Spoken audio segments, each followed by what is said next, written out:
That Edgar Allan Poe, what a stinker he was. Let me ask you a question in which the answer should be fairly obvious, or I think it would be. The question is this: when was the first transatlantic flight? Now, I would guess around 1920, at least in that era. What would your guess be? On April 13th, 1844, the New York Sun newspaper carried a quite fantastical story about a Mr. Monk Mason and his crew who were taking a balloon trip from Wales to cross the English Channel.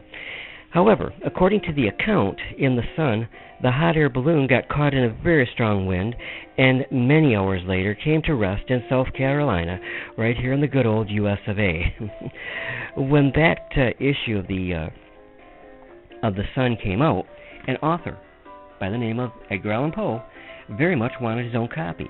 But the building where the paper was being sold was so besieged by a thick crowd of people, all wanting to get a copy of their own, that he could not get near enough to get one, at least that day. Now, a few days later, on April 15th, the Sun admitted that the story was a hoax. There would not be a hot air balloon crossing of the Atlantic until the year 1919. So I only missed it by 1 year with my guess, eh? But there were, however, morsels of truth upon which the story was built. There was indeed a man named Mr. Monk Mason who crossed the English Channel, but not in 1844. His crossing of the English Channel took place in 1837, and his balloon was just like the one described in the article. The hoax article was almost prophetic in some aspects when finally such a flight was made in 1919. The return trip took exactly the length of time which the Sun said did code decades before, 75 hours from shore to shore. And the author of the hoaxed article was very attuned to what newspapers of the time wanted, and they wanted to be the first to carry sensational stories and did not check them out very well. The main thing was to get the story and get it in print before the competition did. Now, keep in mind also what communications were like in 1844. There was, of course, no quick way to check out a story. There were no telephones, of course, but there wasn't even a telegraph available to confirm the facts. So it was a rule of thumb to print now and worry about mistakes later. The author was also someone who had a knowledge of science and knew how to write a believable story. And if you had not guessed it by now, that hoaxer was none other than, say it with me, Edgar Allan Poe. Why would a well-respected author do such a thing? Well, at that point, he was not well established, and his total bankroll was a paltry $5, not even much money for that era and time.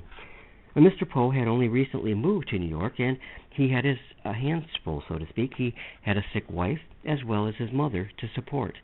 And even if Mr. Poe had not been strapped for ready cash, he would likely still have perpetuated that hoax because he loved pranks, especially pranks of a literary kind. One prank he loved, but was not the genius behind it.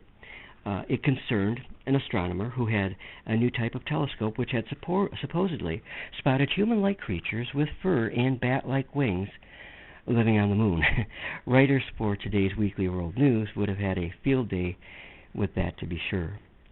The Great Balloon Hoax was not Poe's last prank either. In 1845, he published another article titled "The Facts in the Case of Mr. Valdemar," which had many gullible readers believing that via the medium of hypnotism that you could actually communicate with the dead.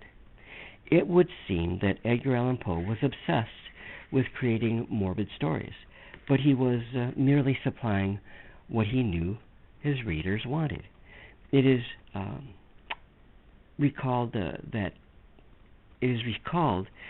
the author of such tales as The Premature Burial, The Telltale Heart, was not actually a gloomy Gus at all, as people believe. No, Poe was quite different than that. He was known to love a good laugh, especially if it was at someone else's expense. Well, thanks for stopping by, and as you are out and about, keep your eyes open and down, because you never know what is just ahead of you in your path waiting to be found. God bless you, and good night.